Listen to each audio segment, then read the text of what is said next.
I was gonna do that. I still have 5 minutes. You can do, you're already there. Thank you.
Hello.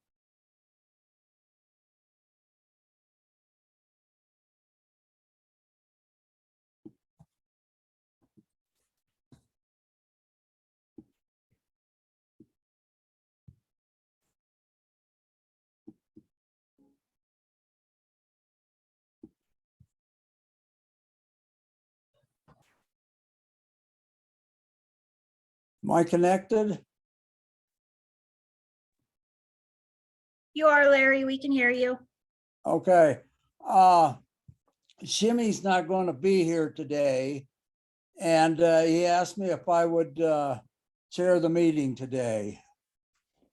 Okay, sounds good. Thank you for letting me know. Okay.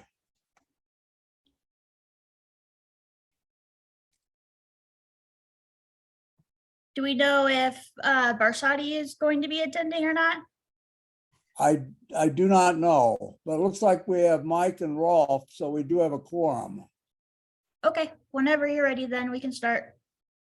Well, let's go ahead and, what is it? Oh, we've got, yeah, let's start.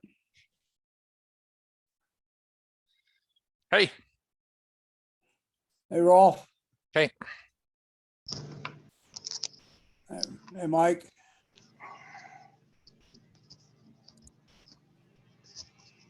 Okay, I'm going to do the roll call real quick.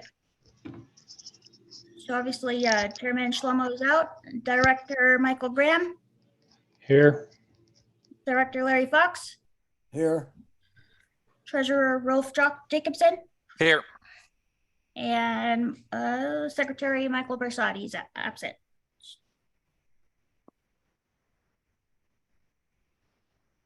I don't see Mike. Oh,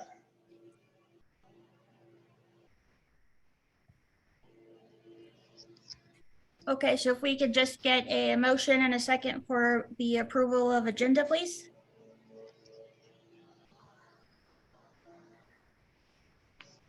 I'll make a motion. We approve the agenda. Or. let me see. I'll second it.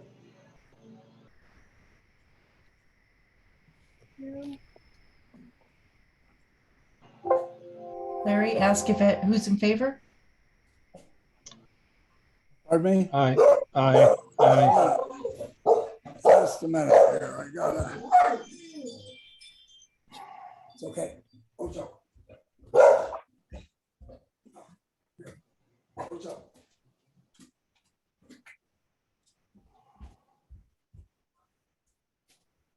Sorry about that.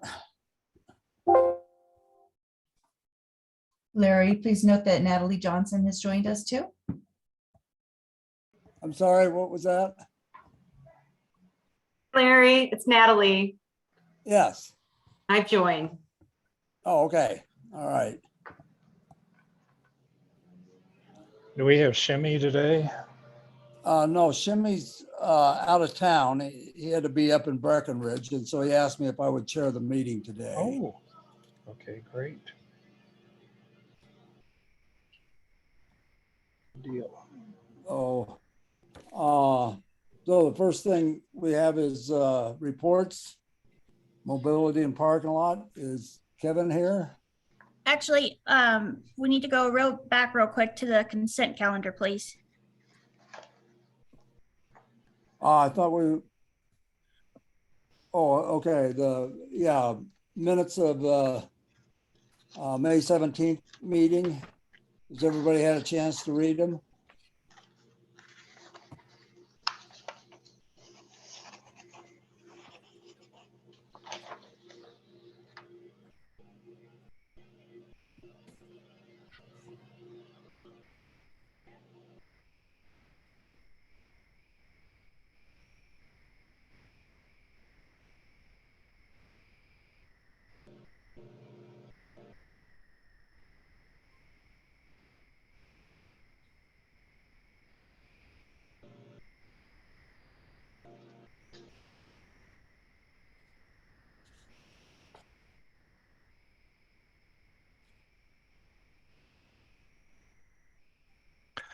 I was not here, so I'm not gonna approve them, but Okay. then- looks good. Yeah, we can't approve the minutes because we don't have a quorum for people who were there. So let's put that off for next month. So we can have, Rolf, you can go on ahead and vote on the minutes if you've reviewed the video or ran through the minutes and are okay with the content of them. Okay, great. Yeah, I have read them.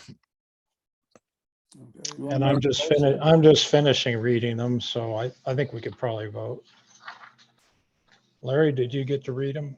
Yes, Okay, before the meeting here. okay. Well, Which I should have. I Surprisingly. did, yeah, and I just read them right now. Do you want me to make a motion that we approve the minutes? Yes, that'd be fine. Okay, I'd like to make a motion that we approve the minutes. All right, second? I'll second that. All in favor, say aye. I, Aye, that would be 3-0. Mhm.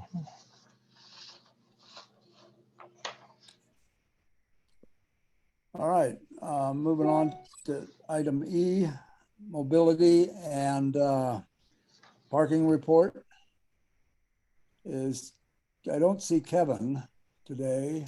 So I'll be filling in for Kevin. He's in Texas for the week for the IPMI conference. So I'll go ahead and do the report. For the month of May, our overall revenue was 34,941. That was an 18% increase year over year. Transactions are also up this month at 5,942. We're looking at a 10% increase year over year.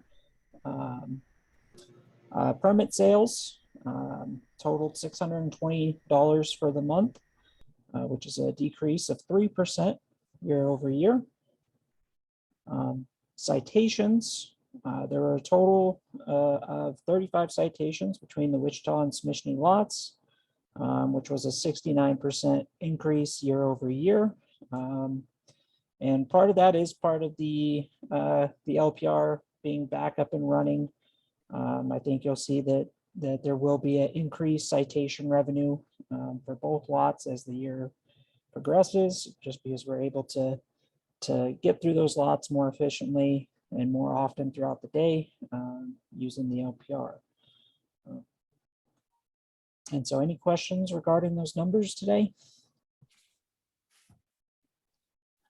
I forget, with the citations, that money goes to the city or do we get part of that? I want to say it's to the city for the citation revenue. And I think you guys get the lot revenue, but I could be wrong about that. I'm not 100% on that one. Okay, So I'm going to interrupt here. So if you look on here, it shows the citation revenue. What page is that? It says 720. Let me just share the screen. page 7, I think. So if you can see right here, there was $70 on Wichita lot for citation revenue. And it looks like 465. That right for Smishny? So that's just what was collected, not what was Yeah. issued. Okay, because it says citation revenue there, collected. Yeah, so that's if someone paid in office. I think that's unless that's wrong. Kevin's a little bit more familiar with those numbers, so but I want to say that's revenue that we collected for specifically Wichita and Smishny lot citations. I don't know if that's what we've issued. might make a note and have Kevin answer that next month, if you would, please. Yes, I can definitely do that for you. And actually looking at this here, I can confirm that's what it is. So if you look in the next section over where it says citation information, that's going to show what was issued. We issued $1,600 worth. I'm sorry, $1,500 worth in the Smishny lot, but we only collected $465 on the month. Oh, I see. Okay. So we get about a third of it. Yes, and then that's kind of hit or miss. It really just kind of depends on how often or if people are choosing to pay their citations that they're getting. Actually, And then part of that's also our collection agency that we go through. okay, actually, that's not, because in the Wichita lot, we only got about 10%. Okay. All right. So it is, yeah, if you would make a note for Kevin to explain that a little more thoroughly next month, I'd appreciate it. Okay, yeah, I can make sure I do that. Okay.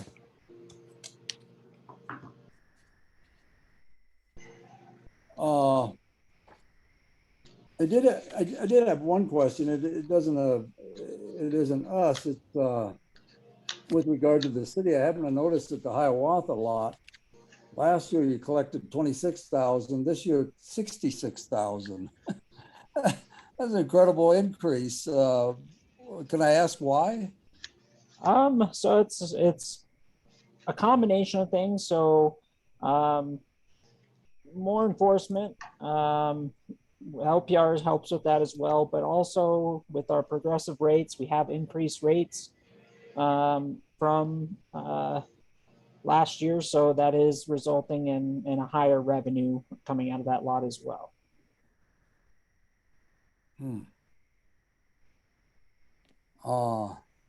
Can I ask if with that higher revenue, because that's 2.5 times as much, 250% or more increase.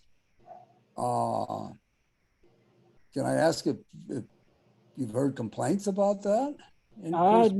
As far as pricing increases, we haven't really heard much in the way of complaints as far as what we've increased the pricing to.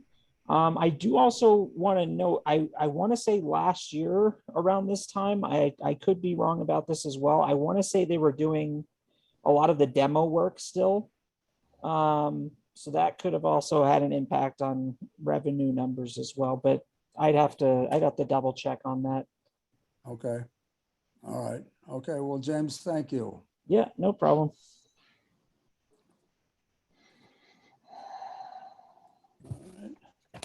All right. Any other questions for James on the parking report?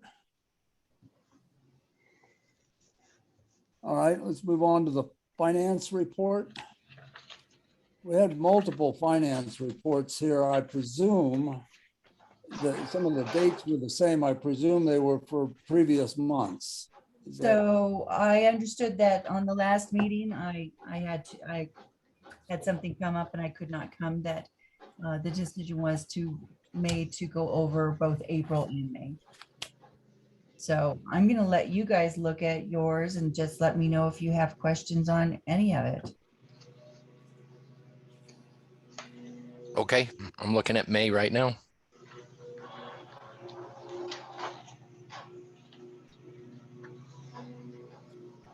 Okay.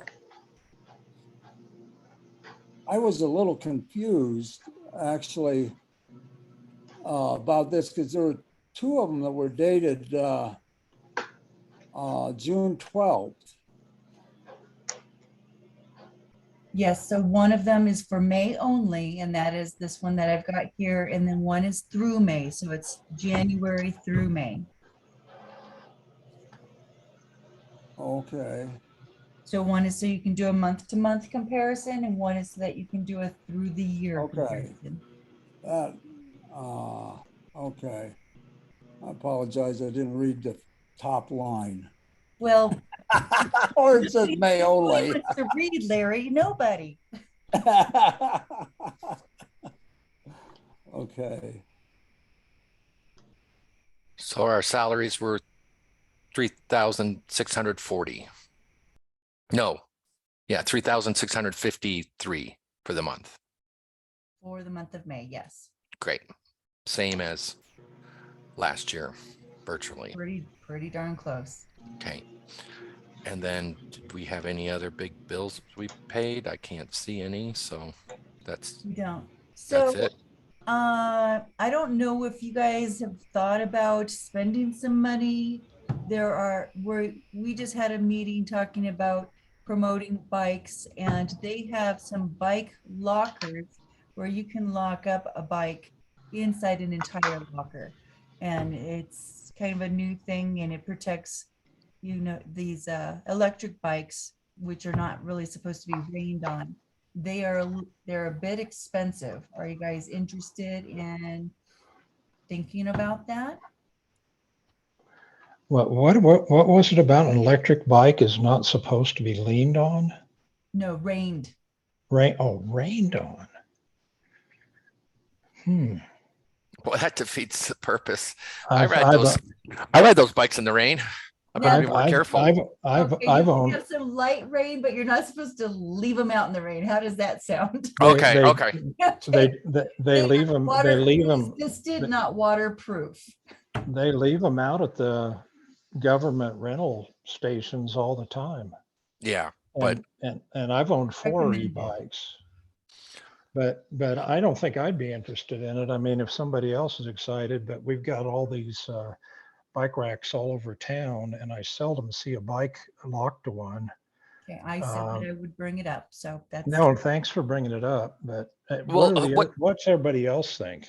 what group are you talking about? Was that like just some random group that brought that up, or I who? wouldn't say random group, but Yeah. some people brought it to city council to review an aspect of that. So Yeah. just need to promote bike use.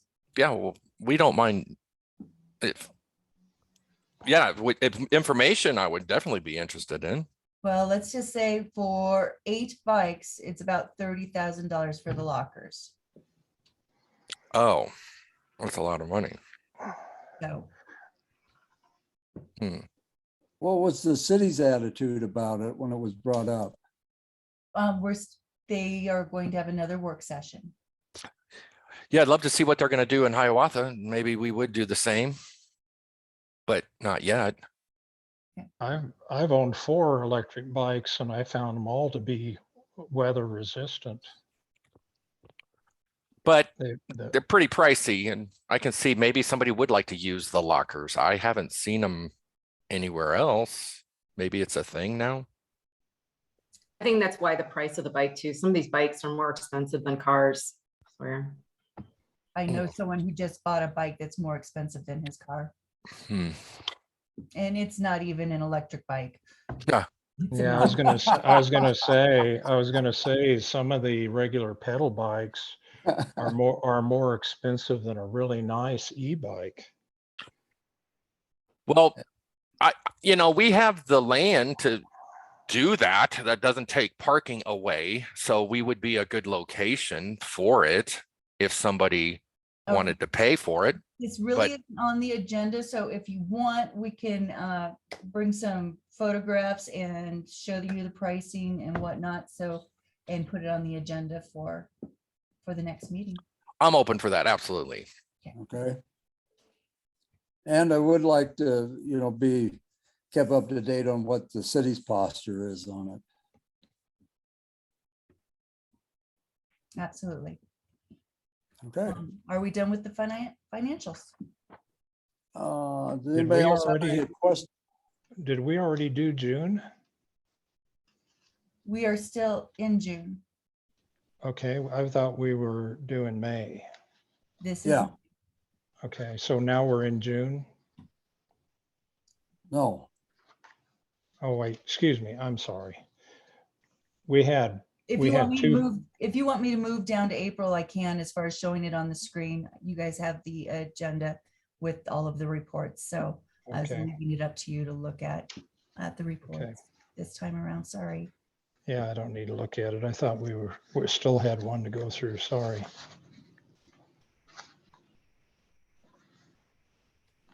All right. Somebody want to make a motion to approve the finance report? I move we accept the financial reports. I'll second that. All right. Next is the old business, the pay station upgrade. Anybody have any comments on that? We basically talked last month about putting that off for a while, not doing it in the middle of the summer here, not making any changes in the middle of the summer. Unless anybody has any comments or feelings that they wanted to express about it, I would suggest we continue that. Well, I think that we're going to have to replace them anyway.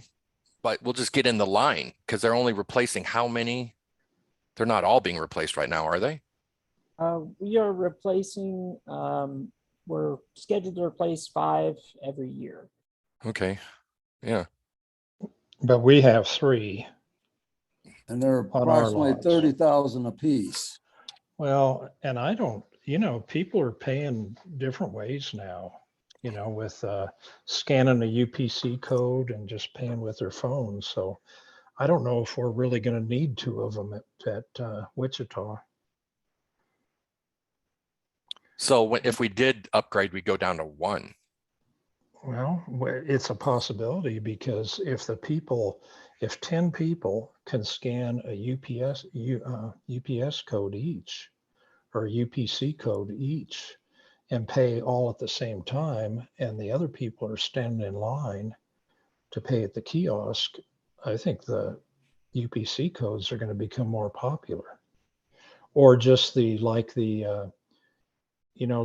up past us on Ruxton there for a while, and I think down maybe, well, James could tell us, but a lot of places you just text a code to a number and you can pay with your phone.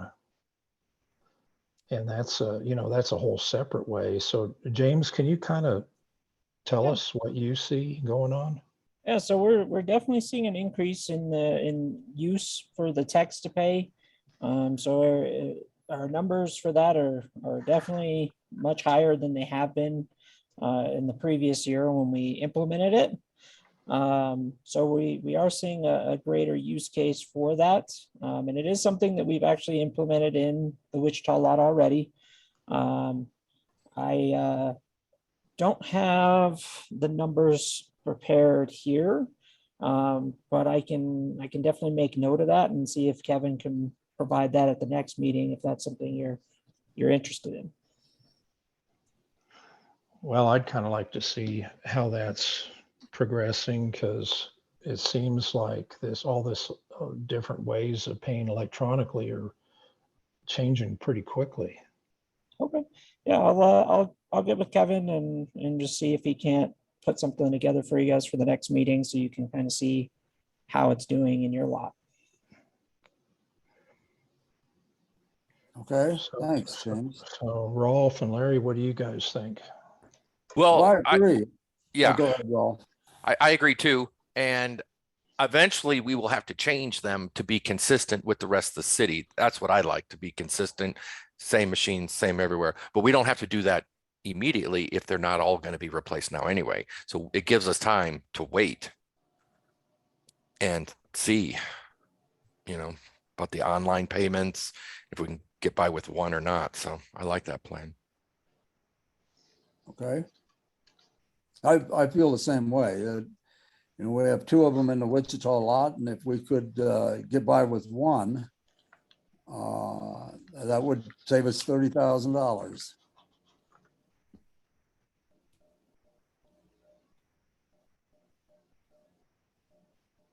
All right. Any other comments on the pay station upgrade?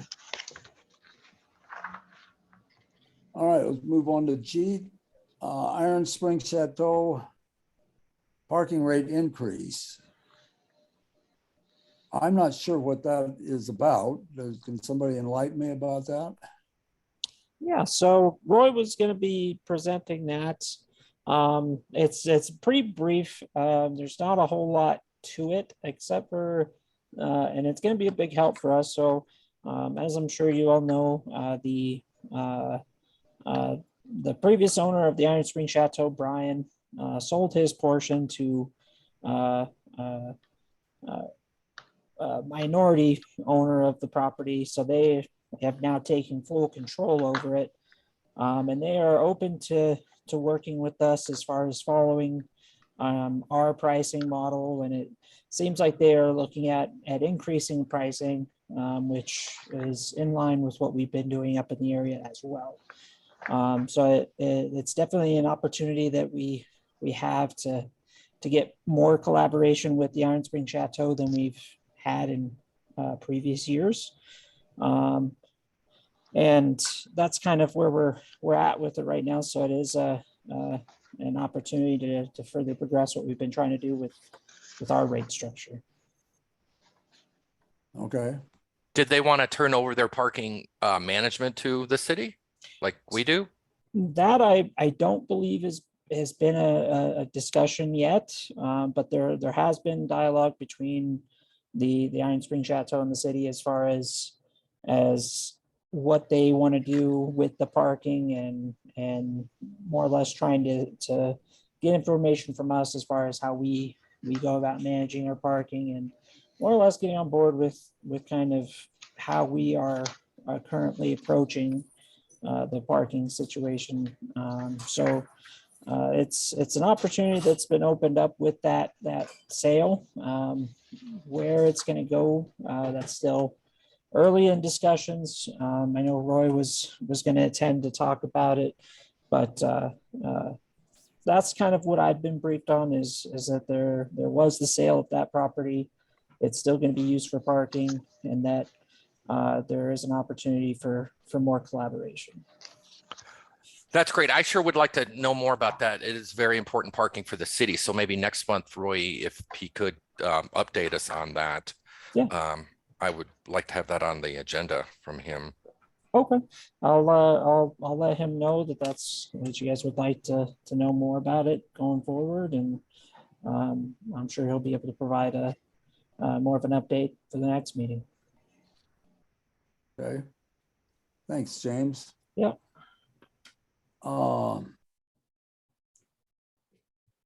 Any public comment? We had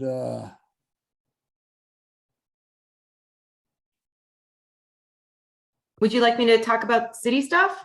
That helps? yes, Okay. yes, Natalie, this will be a good time. Okay.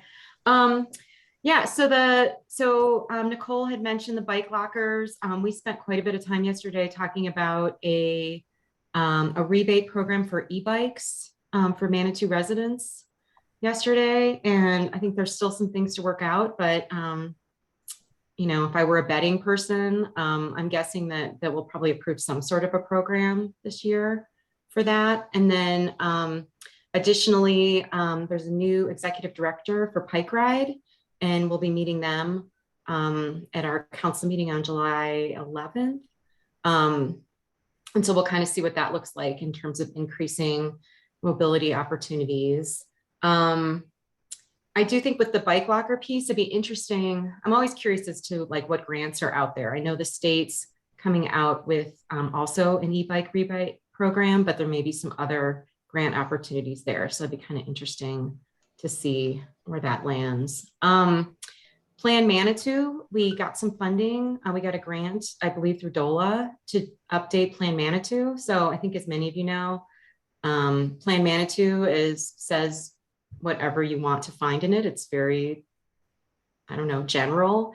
And I think it would be nice to maybe get a little more specific. So I think as we move forward, it would be interesting to figure out the best way to get input from all of you, but I haven't heard a timeline or rollout for that. Noise pollution, Rolf emailed me about the idea of maybe looking at some signage that we could put up around town to just kind of remind vehicles that, again, there's people around and their vehicles can be really noisy, particularly in the evenings and weekends. And so I brought that to Denise's attention. We haven't taken it very far, I think, because there's just a lot going on right now, but I will be pursuing that to see if that's an opportunity that we have to kind of remind folks that there's a lot of people living and working along Manitou Avenue. And then the trams, have you guys heard about the trams? Did Roy give you all an update on that? The city agreed to purchase 2 trams that I'm not quite sure when they're going to arrive, maybe August, but the idea is that they're kind of, you know, they're fully covered, but they're more kind of golf carty than bus-like, with the idea that one, folks might be more comfortable getting on and off them, but additionally, they can stop at crosswalks, they can kind of drop people off all throughout town. They don't have to stop at bus stops, and then also can navigate some of our smaller roads in Ruxton and things, I think, a little easier.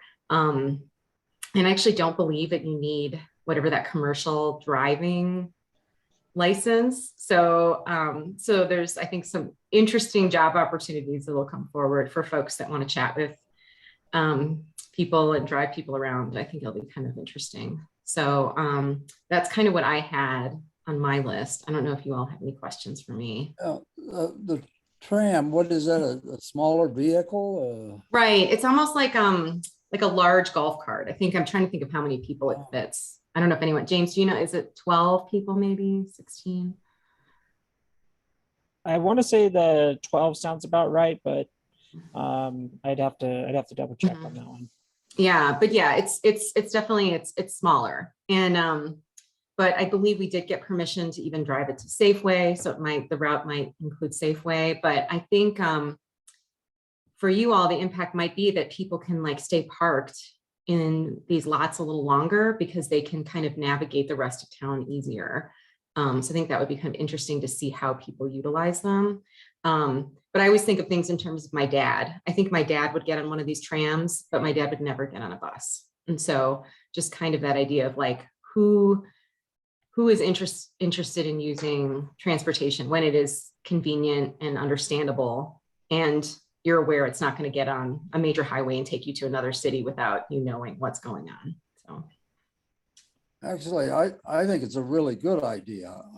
Matter of fact, I think a couple of years ago, I had suggested something like that because after I noticed them in Aspen, that they have, you know, city buses that go here and there, but then they have these smaller vehicles that get people from one side of Aspen to the other. And I think that's a really good idea. I'm glad the city's moving forward with that. So yes, and we can change the routes because we're not relying on Metro's schedule. So if we suddenly want to change it and go up into Crystal Hills or, you know, go up into other areas, if there's an event, we can do that without a lot of logistical, I don't know, barriers. So Well, I want to commend the city for taking another step for moving people around. yeah, so we'll see how it goes. So I'll keep you updated. All right, okay. Does anybody else have any questions for Natalie? I do two things. First of all, Metro Mountain Transit is free now. Yep. Free. I used it from Manitou to go downtown and came back. And I just hope that maybe city council can somehow devote some advertising to this or get the word out or whatever to do that. It's free. It's nothing to be afraid of. And I know I'm a typical Coloradoan. I'm afraid of public transportation, but if I did it, anybody can do it. So I'm just saying that when you, in your meeting next time, somehow get the word out that it's just plain free for the next 3 months. Okay. That's number one. Number two, Hiawatha. Could you update us on Hiawatha? I always like to hear about that.